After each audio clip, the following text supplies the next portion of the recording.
Morning students, நம்ம இன்றைக்கி என்ன பார்க்க போகிறோம்னா மின்னோட்டம் பாயும் நீண்ட நேரான கடத்தியினால் ஏற்படும் காந்தப்புலம். தேர்ட் லெசனில் இருக்குது நமக்கு முக்கியமான 5 more கொஷின். அதாவது magnetic field due to a long straight conductor carrying current அப்படின்னு சொல்லியிருக்காங்க. இப்போது நம்ம லாங் கண்டக்டர் ஒன்று எடுத்துக்கிறோம்.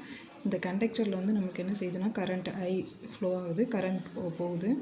இந்த கரண்ட் கேரியிங் கண்டக்டரை சுற்றி நமக்கு மேக்னெட்டிக் ஃபீல்டு இருக்கும்னு சொல்கிறாங்க. அந்த மேக்னெட்டிக் ஃபீல்டை பாயிண்ட் பியில் நம்ம எவ்வளோன்னு கண்டுபிடிக்கணும். இப்போ மின்னோட்டம் தாங்கிய கடத்தியை சுற்றி காந்தப்புலம் ஏற்படும் ஏதோ ஒரு பாயிண்ட் பி அப்படின்னு ஒரு பாயிண்ட் வச்சுருக்காங்க. அந்த பாயிண்டில் எவ்வளோ காந்தப்புலம் அப்படின்னு கண்டுபிடிக்கணும். அந்த கண்டக்டரில் ஓன்னு ஒரு பாயிண்ட் வச்சுருக்கோம். அதுலேருந்து ஏ டிஸ்டன்ஸில் பி அப்படிங்கிற ஒரு பாயிண்ட்டை நம்ம எடுத்துக்கிறோம். எடுத்துகிட்டு இதில் அடுத்து என்ன செய்கிறாரு அப்படின்னு சொன்னால் பயோட் அப்படிங்கிற ஒரு கரண்ட் கேரியிங் எலிமெண்ட் அப்படின்னு சொல்லியிருக்காங்க. மின்னோட்ட கூறு, இந்த மின்னோட்டம் பாயக்கூடிய கடத்தியின் மீது ஏபி அப்படின்னு ஒரு மின்னோட்ட கூறு ஒன்று எடுத்துக்கிறோம். இந்த மின்னோட்ட கூறினோட நீளம் டிஎல். இந்த மின்னோட்ட கூறினால் இந்த புள்ளியில் ஏற்படும் காந்தப்புலம் எவ்வளோ அப்படின்னு ஏற்கனவே பயோட் கண்டுபிடிச்சி வச்சுருக்காரு. அதை தான் நம்ம இங்கே யூஸ் பண்ணிக்க போகிறோம். பயோட்லாவை இங்கே யூஸ் பண்ணிக்க போகிறோம். அப்போது அடுத்து இந்த கரண்ட் எலிமெண்ட்லேருந்து 2 லைன் வரைஞ்சிக்கிறோம். அந்த லைன் வந்து இங்கே மேக் பண்ணுற ஆங்கிள் வந்து நம்ம என்ன செய்கிறோம்னா டிபை அப்படின்னு போட்டுக்கிறோம். இந்த டிஸ்டன்ஸ் ஏலேருந்து பி உள்ள டிஸ்டன்ஸ் வந்து ஆர். அப்புறம் இங்கே வந்து டோட்டல் ஆங்கிள், இந்த கண்டக்டரோட ஓவர் லென்த்துக்கு நம்ம என்ன செய்கிறோம்னா இங்கே ஜாயின் பண்ணி வச்சுக்கிறோம் பி பாயிண்ட்டோட. இந்த டோட்டல் ஆங்கிள் வந்து π1, இந்த டோட்டல் ஆங்கிள் இங்கே டோட்டல் ஆங்கிள் வந்து π2, இங்கே இருக்க ஆங்கிள் வந்து π1 அப்படின்னு சொல்கிறோம். அப்புறம் இந்த ட்ரையாங்கிள் இங்கே சென்ட்ரலில் நம்மளுக்கு இங்கே மேக் பண்ணுற ஆங்கிள் வந்து பை. இந்த ஆங்கிள்ஸ் எல்லாம் கரெக்டாக கொஞ்சம் மார்க் பண்ணிக்கணும் டயக்ராமில். அதுதான் நம்மளுக்கு ரொம்ப இம்பார்ட்டன்ட். இப்போது பயோட் லா படி அவர் என்ன சொல்லியிருக்காருன்னா இந்த கரண்ட் எலிமெண்ட்னால மின்னோட்ட கூறுனால இந்த புள்ளியில் ஏற்படுற காந்தப்புலத்திற்கான சமன்பாடு, அந்த காந்தப்புலத்தோட சமன்பாடு d B vector equal to μ0/4π I d L sine theta I d L sine theta divided by r square n cap அப்படின்னு போட்டிருக்காரு. இந்த என் கேப் எதுக்காகனா டிபி அப்படிங்கிறது மேக்னெட்டிக் ஃபீல்டு வெக்டார் குவான்டிட்டி. அதனால் இந்த சைடில் வெக்டார்னு காமிக்கிறதுக்காக நம்ம என் கேப் அப்படின்னு ஒரு யூனிட் வெக்டரை போட்டுக்கிறோம். அவ்வளோதான். இது பயோட் லாவில் சொல்லியிருக்க ஈக்குவேஷன். அதை எப்படி இங்கே எடுத்துக்கிறோம். எடுத்துகிட்டு அடுத்து இப்போ நம்ம என்ன செய்ய போகிறோம்னா ஃபஸ்ட்டு ஒரு ட்ரையாங்கிள் எடுத்துக்க போகிறோம். இந்த ட்ரையாங்கிளில் இங்கே நம்ம ஒரு பர்பண்டிகுலர் லைன் வரைஞ்சிருக்கோம்ல, இந்த இடத்துல இங்கே சின்னு ஒரு பாயிண்ட்டை மேக் பண்ணிக்கிறோம். இந்த ஏபிசி அப்படிங்கிற ட்ரையாங்கிளில், இந்த ஏபிசி அப்படிங்கிற ட்ரையாங்கிளில் இங்கே நம்மளுக்கு இருக்கிற ஆங்கிள் வந்து டீட்டா நல்லா ஞாபகம் வச்சுக்கோங்க. இப்போ நம்ம இதில் என்ன கண்டுபிடிக்க போகிறோம்னா ட்ரையாங்கிள் ஏபிசியை எடுத்துகிட்டு அதில் நம்ம என்ன கண்டுபிடிக்க போகிறோம்னா சைன் தீட்டா என்னன்னு கண்டுபிடிக்க போகிறோம். ஏபிசி அப்படிங்கிற ட்ரையாங்கிளில் சைன் தீட்டா கண்டுபிடிச்சோம்னா இதன் ட்ரையாங்கிள் ஏபிசி. சைன் தீட்டா அப்படிங்கிறது என்னென்னு சொன்னால் தீட்டாக்கு opposite side divided by hypotenuse. Opposite side வந்து ஏசி, ஹைபாட்டனஸ் வந்து ஏபி. அப்போ இதிலேருந்து ஏசி கண்டுபிடிச்சோம் அப்படின்னு சொன்னால் A C equal to A B sine theta அப்படின்னு நம்மளுக்கு கிடைக்கும். ஏபி அப்படிங்கிறது இதிலேருந்து இது வரைக்கும் உள்ள லென்த்து, அது ஏற்கனவே தெரியும் தான் நம்மளுக்கு. அப்போது ஏபிக்கு பதிலாக என்னென்னு போட்டுக்கலாம்னா டிஎல்னு போட்டுக்கலாம். DL sine theta. இது ஃபஸ்ட்டு ஸ்டெப். அடுத்து நம்ம இன்னொரு ட்ரையாங்கிள் எடுத்துக்கிறோம். அந்த ட்ரையாங்கிள் என்ன அப்படின்னு சொன்னால் ஏபிசி அப்படிங்கிற ட்ரையாங்கிள்.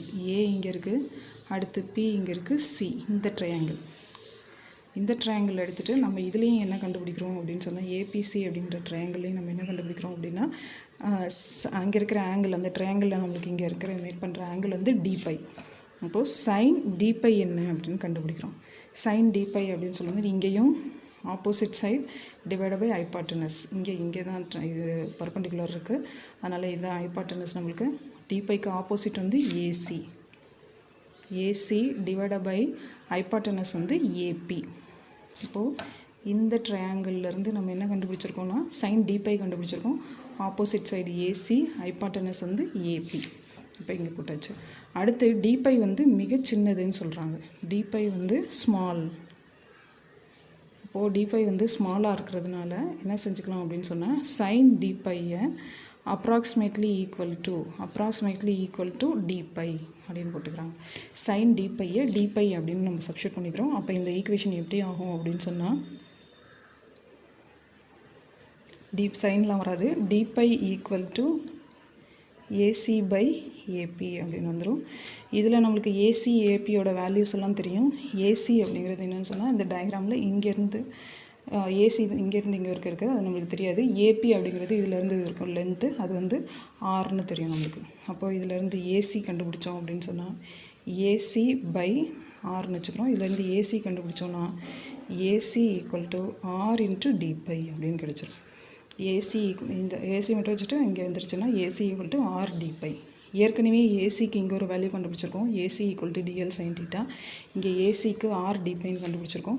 அப்போ ரெண்டையும் ஈக்குவேட் பண்ணோம் அப்படின்னா ரெண்டுமே equal. AC equal to TL sine theta, this is equal to also equal to R D phi. இப்போது இங்கே இருக்கிற ஈக்குவேஷன் இருக்குல்ல, பைட்-சாவர்ட் ஈக்குவேஷன், இது ஃபஸ்ட்டு ஈக்குவேஷன் வச்சுக்கலாம். இந்த ஃபஸ்ட்டு ஈக்குவேஷனில் இந்த டிஎல் சைன் தீட்டாக்கு பதிலாக நம்ம எதை சப்ஸ்டியூட் பண்ண போகிறோம்னா ஆர் டி பை சப்ஸ்டியூட் பண்ண போகிறோம். ஏன்னா DL sine theta also equal to R D phi. அப்போது ஃபஸ்ட்டு ஈக்குவேஷன் எப்படி சேஞ்ச் ஆகுது அப்படின்னு சொன்னால், ஃபஸ்ட்டு ஈக்குவேஷன் பாருங்கள், டிபி வெக்டார் அப்படியே இருக்குது. அதில் வேறு என்ன இருக்குன்னா μ0/4π இருக்குது.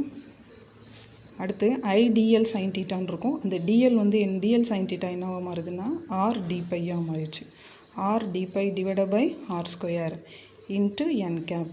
இப்போ ஆரையும் கேன்சல் பண்ணுறோம். அப்புறம் ரிமைனிங் டேர்ம்ஸை எழுதிக்கிறோம். D B vector equal to μ0/4π I d phi divide by r into n cap அப்படின்றது. இது செகண்ட். அடுத்து நம்ம என்ன செய்கிறோம் அப்படின்னு சொன்னால் ட்ரையாங்கிள் ஓபிஏ அப்படிங்கிற ட்ரையாங்கிள் எடுத்துக்கிறோம். டயக்ராமில் பார்த்தீங்க அப்படின்னு சொன்னால் ஓ இங்கே இருக்குது, பி இங்கே இருக்குது, ஏ. இந்த ஓபிஏ அப்படிங்கிற ட்ரையாங்கிளை எடுத்துக்கிறோம். அதில் நம்ம என்ன கண்டுபிடிக்க போகிறோம்னா காஸ்பை என்ன அப்படின்னு கண்டுபிடிக்க போகிறோம். காஸ்பை அப்படின்னு சொன்னால் நம்மளுக்கு தெரியும், இதுதான் காஸ்பை அப்படின்னு சொன்னால் adjacent side divide by hypotenuse, அடுத்துள்ள பக்கம் பை கர்ணம். இந்த பைக்கு அடுத்துள்ள பக்கம் ஏ, கர்ணம் வந்து ஆர். அப்போது காஸ் பையோட value cos phi equal to a by r. அதாவது இந்த ட்ரையாங்கிள்லேருந்து நம்ம கண்டுபிடிச்சிருக்கோம்ல, அதாவது காஸ் பைனா அடுத்துள்ள பக்கம் பை கர்ணம் ஏ பை ஆர் அப்படின்னு கண்டுபிடிச்சிருக்கோம். இதிலேருந்து ஆர் கண்டுபிடிச்சோன்னா r equal to a by cos phi அப்படின்னு கிடச்சிரும். ஆரோட வேல்யூ ஏ பை காஸ். இந்த ஆரோட வேல்யூவை கொண்டு வந்து எங்கே சப்ஸ்டியூட் பண்ணுறோன்னா இந்த செகண்ட் ஈக்குவேஷனில் சப்ஸ்டியூட் பண்ணுறோம். இதை செகண்டுன்னு வச்சுக்கலாம்.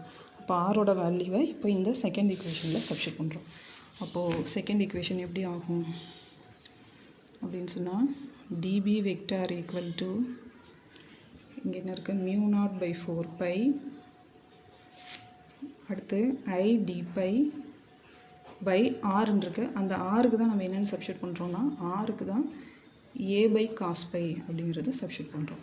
அப்போ ஆர் எங்கே சப்ஸ்டியூட் பண்ணிங்க அப்படின்னு சொன்னால் என்ன ஆகும்னா a by cos phi into n cap. அடுத்த ஸ்டெப்பில் இந்த காஸ் பையை கூட நம்ம என்ன செஞ்சுக்கலாம்னா மேலே கொண்டு போயிடலாம். மேலே கொண்டு போனோம்னா அப்போ d B vector equal to μ0 I divide by 4π. அடுத்து காஸ் பை ஏ இருக்குது, ஏ வச்சுக்கலாம். காஸ் பை மேலே போயிடும், cos phi D phi into அடுத்து என்ன இருக்குன்னா என் கேப் அப்படின்னு இருக்குது. இப்போ நம்மளுக்கு என்ன கிடச்சிருக்குன்னா டிபி கண்டுபிடிச்சிருக்கோம். இந்த கரண்ட் எலிமெண்ட் ஏபி அப்படிங்கிற கரண்ட் எலிமெண்ட்னால இந்த பாயிண்டில் எவ்வளோ மேக்னெட்டிக் ஃபீல்டுன்னு கண்டுபிடிச்சிருக்கோம். அடுத்து நம்மளுக்கு என்ன வேணும்னா இந்த ஹோல் கண்டக்டர் ஒய் டேஷ் அப்படிங்கிற கண்டக்டர்னால இந்த பாயிண்டில் எவ்வளோ மேக்னெட்டிக் ஃபீல்டு அப்படின்னு கண்டுபிடிக்கணும். அதுக்காக நம்ம என்ன செய்யணும் அப்படின்னு சொன்னால் இந்த டேர்ம் டிபி வெக்டார் கிடச்சிருக்குல, இந்த டேர்மை வந்து நம்ம இன்டகிரேட் பண்ண போகிறோம்.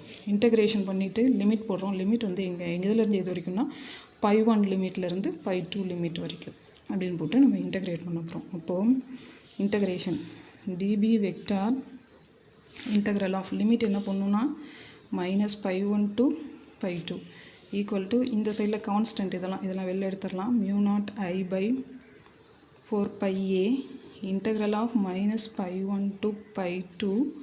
அடுத்து என்ன இருக்குன்னா காஸ் பை டி பை, அப்புறம் என் கேப் அப்படிங்கிற யூனிட் வெக்டாரை அப்படியே போட்டுக்கிறோம். நம்ம இங்கே மைனஸ் எதுக்காக சப்ஸ்டியூட் பண்ணிக்கிறோன்னா டயக்ராமில் பை அப்படிங்கிறது நெகட்டிவ் ஒய் டேஸ் ஆக்சிஸில் இருக்கிறதுனால இதுக்கு வந்து மைனஸ் போட்டுக்கிறோம். π2 வந்து மேலே பாசிட்டிவ் ஆக்சிஸில் இருக்கிறதுனால இதுக்கு ப்ளஸ், அவ்வளோதான். இப்போ இதை இன்டகிரேட் பண்ணோன்னா டிபி வெக்டாரை இன்டகிரேட் பண்ணால் பி வெக்டார் கிடச்சிரும். இங்கே μ0I டிவைட் பை 4πa இப்போ காஸ் பை ஏவை இன்டகிரேட் பண்ணால் நம்மளுக்கு என்ன கிடைக்கும்னா சைன் பை கிடைக்கும். லிமிட் வந்து -π1 to π2, அதை மறக்காமல் போட்டுக்கணும். இங்கே n கேப். அடுத்து இப்போ வந்து லிமிட்டை நம்ம சப்ஸ்டியூட் பண்ணணும். லிமிட்டை சப்ஸ்டியூட் பண்ணோன்னா μ0I/4πa, இந்த பைக்கு பதிலாக மேலே இருக்க லிமிட்டை ஃபஸ்ட்டு அப்ளை பண்ணோன்னா sin π2, லோயர் லிமிட் அப்ளை பண்ணும்போது -1 போட்டுக்கணும். அடுத்து இந்த பைக்கு பதிலாக இந்த π1 இங்கே சப்ஸ்டியூட் பண்ணணும். அப்போது sin -π1 அப்படின்னு போட்டுக்கிறோம். போட்டோன்னே அடுத்தோடனே இங்கே sin of -θ அப்படி இருக்கா, டிக்னாமெட்ரி ரிலேஷன் படி sin of -θ அப்படின்னு இருந்தால் அது என்ன ஆகும்னா -sin θவாக மாறும். sin of -θ அப்படிங்கிறது என்ன ஆகும்னா -sin θன்னு வரும்.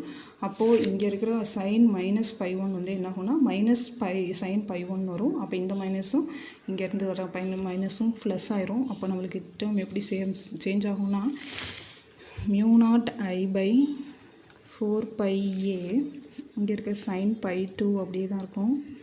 மைனஸ் இன்ட்டு மைனஸ் ஏற்கனவே இங்கே ப்ளஸ் சைன், இந்த ரிலேஷன் படி நம்மளுக்கு இங்கே -sin π1 வரும். மைனஸும் ப்ளஸ் ஆயிரும். sin π1 அப்படின்னு போட்டுக்கிறோம். இது பி வெக்டர். இது ஒரு ஸ்டேஜ். அடுத்து என்ன செய்கிறோம் அப்படின்னு சொன்னால் ஈரில்லா கடத்தி அப்படின்னா இன்ஃபைனைட் கண்டக்டரோட லென்த் வந்து நம்மளுக்கு எவ்வளோ லென்த் இல்லாமல் இன்ஃபைனைட் லென்த்தாக இருந்துச்சுன்னா எவ்வளோ மேக்னெட்டிக் ஃபீல்டு இந்த பாயிண்டில் வரும் அப்படின்னு சொல்லிட்டு. அப்போ இன்ஃபைனைட் லென்த்தாக இருந்தால் இந்த ஆங்கிள்ஸ் என்ன ஆகும்னா π1 π2 90 ஆயிரும். அதாவது இன்ஃபைனைட் லென்த் இருக்க கண்டக்டராக இருந்துச்சுன்னா π1 π2ஓட வேல்யூ 90. இப்போ 90 அப்படின்னு சொல்லிட்டு இங்கே சப்ஸ்டியூட் பண்ணோன்னா sin 90ஓட வேல்யூ 1, இங்கேயும் sin 90ஓட வேல்யூ 1.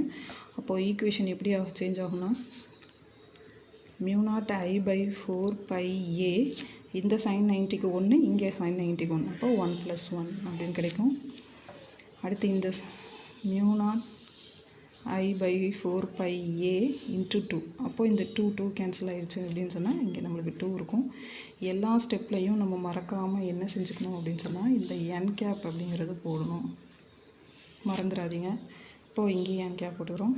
இப்போ கடைசி ஸ்டெப் இதுதான். b vector = μ0I/2πa × n gap அப்படிங்கிறது தான் இன்ஃபைனைட் லென்த் இருக்கிற ஈரிலா கடத்தியினால் ஒரு புள்ளியில் ஏற்படும் காந்தப்புலத்திற்கான சமன்பாடு இது.